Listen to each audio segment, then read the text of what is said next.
It is said that Harry and Meghan are furious that their trip to New York City went wrong. Despite representing the Archewell Foundation at the Hudson Yards Project Healthy Minds event, Harry and Meghan were unable to win over the hearts of the people of New York City. Meghan and Harry, according to a close friend of the couple, are disappointed that they didn't get much attention in New York. When asked if they cared about the couple's presence in the city, many residents said they didn't mind that the sexes were coming and going from the Hudson Yards area during their most recent visit.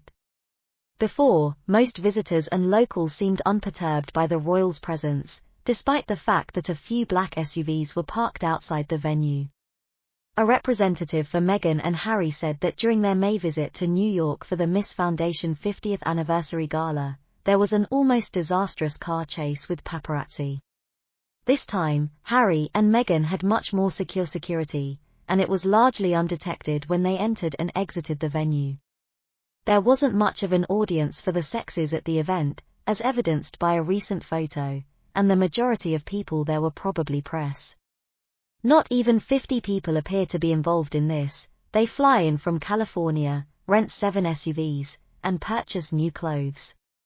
In addition to being able to spend more time with the children they say are so important to them, they could have easily completed this 90-minute breakout session via Zoom, which would have been much more environmentally friendly. While many empty seats in the auditorium faced Harry and Meghan as they spoke, their hopes of a major comeback from their trip to New York City were dashed.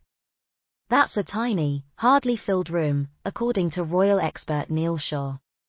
When Prince William visited New York, the city gave him such a warm welcome.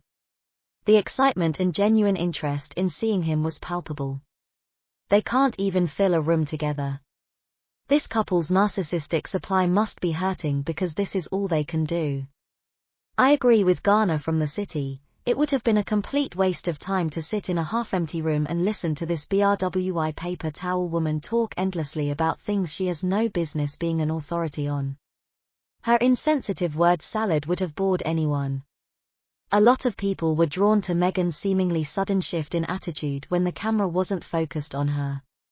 She had looked obviously upset during the tearful stories, but she soon composed herself and began to smile brightly.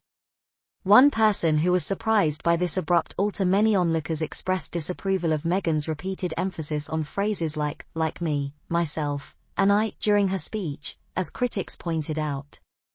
Her actions were perceived as conceited and careless, especially given the solemn nature of the occasion and her apparent failure to fully comprehend the immense sorrow endured by the other parents in attendance. Meghan was seen as using inappropriate body language when she laughed and smiled at that particular moment. Judy James then observed that Harry and Meghan appear to be a little lost during events. "I think he and Meghan are absolutely correct," she said. "I still think it's unfortunate that members of the royal family aren't doing this.